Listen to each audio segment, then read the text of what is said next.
Gucci diapers, amanabukeni aka-Gucci, and understand. Listen to me. Gucci has released its brand of diapers. The truth shall set you free. So lalela mntomnyama. Suyangijaja. Asiqale.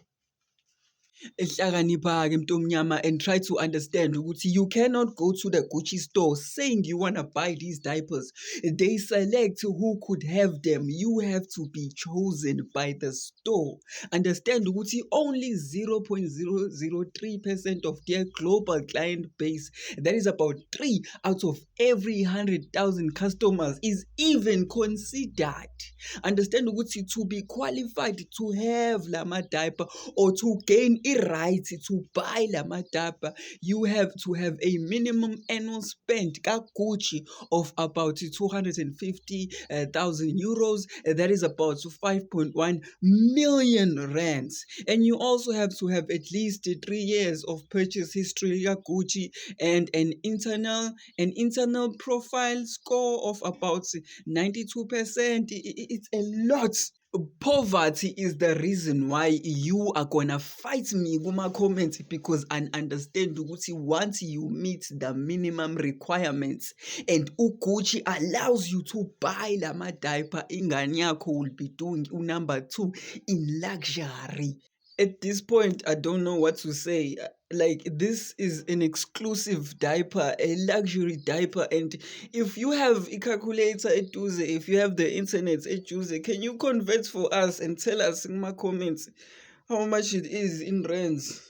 So each pack contains 12 diapers. Now let's do the math. Let's say you convert the buying amount le oyithenga ngayo into rands and it says 9,200. You'll divide lo 9,200 ngo-12 because each pack has 12 diapers. That will mean each diaper iyodwa would cost roughly 766.